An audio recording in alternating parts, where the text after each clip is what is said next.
We're going to start at Plymouth, where Kevin Hodges and Steve McCall returned for the first time since leading Torquay all the way to Wembley last season. Friction in the boardroom and Chris Waddle making his home debut. All the ingredients then for a classic local derby. Martin Dean, our commentator. Well, after tasting the Tyneside, Sheffield and North London derbies during his illustrious career, the Devon version should be no problem for Chris Waddle. He'll be hoping to pull the midfield strings for Torquay in a game where experience is clearly going to be important. But they won't be the oldest man on the pitch. That distinction belongs to Argyle's Steve McCall, who celebrates his 38th birthday in a fortnight's time.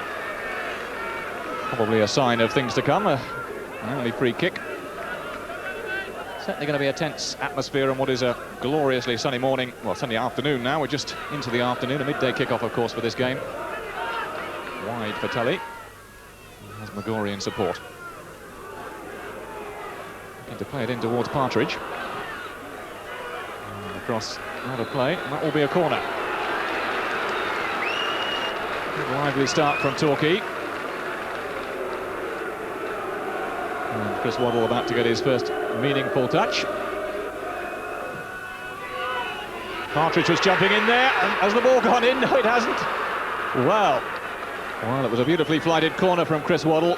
Nick Gurney just getting a touch to it. Body's on the line, just clearing the ball away.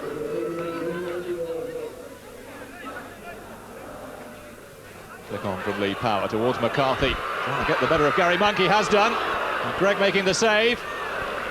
And away for the corner. That was the best chance so far. Fell for Sean McCarthy. If he got the better of Gary Monk, he probably should have done better with the shot. Well, now Macaulay, having been warned of the frosty reception he might expect in the boardroom, seems to have taken suitable precautions. Nice little ball for Herrera. Cross in towards the far post. Monk was underneath it. Comes from McGorry. Oh, deflected away off Paul Watton for the corner. Watton furious. Because there should have been a flag up in there somewhere. Chris Waddle then. Curling it in towards the near post. Robinson, who got up with the header. Torquay have looked dangerous when they have had these corners. Waddle really does curl the ball in towards the near post. Plenty of pace on that one. Tully forward for Donaldson. Little flick on. Intended for Scott Partridge. Chance here. Oh, good move though from Torquay. Nice little flick on from O'Neill Donaldson. Actually into the path of Partridge, and that really was a good chance. It in left-footed this time. On the bounce, beating Jamie Robinson. Herrera. Flick on from Donaldson. Partridge with a chance to get the shot in. Oh, just over the top. Well, that was a good effort from Scott Partridge. The ball really rather coming at him a slightly awkward height. He got the shot in well, and it was only inches over John Sheffield's bar in the end. Playing it forward towards Gibbs. Strong challenge from both Gibbs and McCall, and then Steve Tully going in, and all sorts of mayhem. They've even had Andy McFarlane coming onto the field from the substitutes bench here. Really, that's just a little silly. It was a wild challenge from Steve Tully. But surely we don't need all of this. A yellow card for Steve Tully and one for Martin Barlow.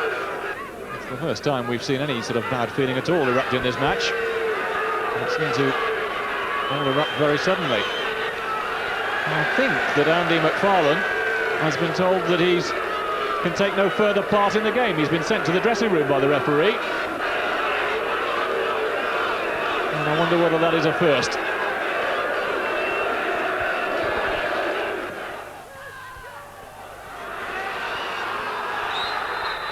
Better penalised. Challenge on Lee Power. Free kick quickly taken. Barlow curling it towards Sean McCarthy. Good jump from Gary Monk though. And now Tully. Down the line for Partridge, who's onside. Now then, Scott Partridge. Checking inside, chance here. Down the goal from Scott Partridge. Well, he took that one as cool as you like. And he enjoys the celebrations as well he might. It was Steve Tully's ball down the line which set it all up. Partridge beating the offside trap But he checked inside, and then when he saw the opportunity, curled it into the top.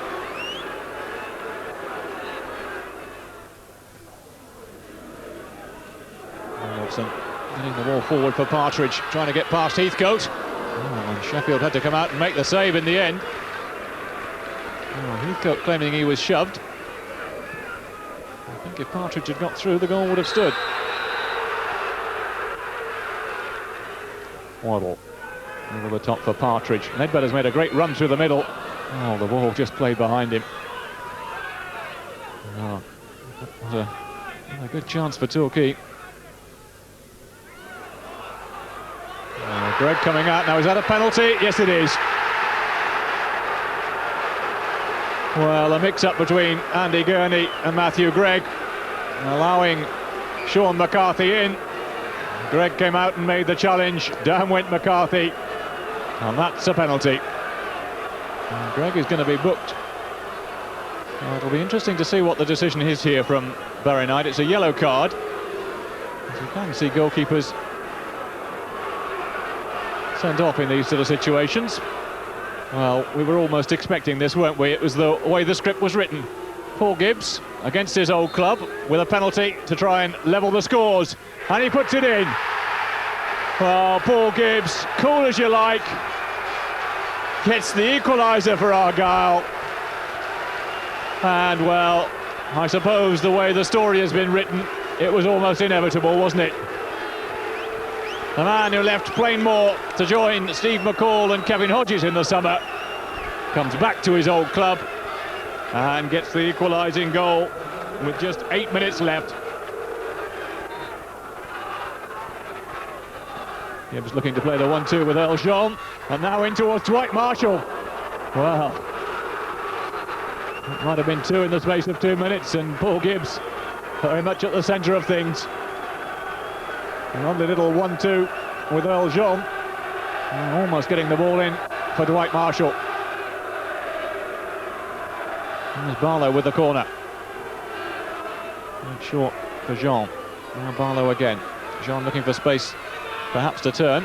Attempt to play it back to Barlow. And now Matthew Gregg having to come out quickly again. Brave goalkeeping from the youngster. And he's found Chris Waddle. Partridge looking to make the run. Waddle timed the pass pretty well. Oh, and that's only just wide. Well, that was a beautifully weighted pass from Chris Waddle. Partridge just holding up on the run, and then somehow managing just to get the foot in ahead of Paul Watton, who looked favourite for it. The ball drifting wide. Earl Jean. Back for Gibbs. First time cross. It was a good one too. McCarthy. Well, that was only just over the top. Sean McCarthy, who has been pretty well marked right throughout this game, suddenly just finding a little bit of space in the Torquay penalty area. Powerful header, just too high. Now Barlow, wide for McCarthy, in towards Dwight Marshall. McCarthy again, little chip towards Mojay on the far side, and Gibbs just getting the hand in. In fact, it wouldn't have mattered because the referee's assistant had the flag up on the far side, but Torquay finishing the game under pressure.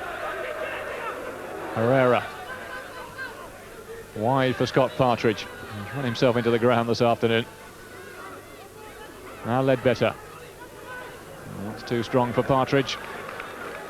And the referee takes another look at his watch, and there is the final whistle. So honours even in what's proved to be an intriguing, closely fought derby between these two sides. Probably deserve to share the points. Torquay and Argyle could both claim that they had the better of things for long spells during the game. Scott Partridge giving Torquay the lead with a neatly taken goal. And then, well, Paul Gibbs completing the fairy tale comeback for himself and for Argyle. I think we bossed the game for maybe 70–80% of the game. We played some nice football, and I think up the last 15 minutes, I think we were the only side that did play football. And I've told the lads are dejected, but as soon as we can start to defend against the long ball game, we'll do all right. I felt that on the day we created, the better chances, and could have probably have gone away with 3 points. But my motto always is that if you get anything away from home, it's very, very good. And credit to our supporters, they've come up, they've behaved themselves. got behind the team, and you know, as I said, I'm happy with the point. As I was walking up to take the penalty, Mac has just said to me, just do what you've always done. So it kind of made my mind up for me a bit, because I was going to change my mind again, because Greggy knows which way I'm going to take it. But you know, and fortunately for me, it went in. He got a hand to it, but it's sneaked in the corner. Plymouth down to 6th in the table, I'm afraid, but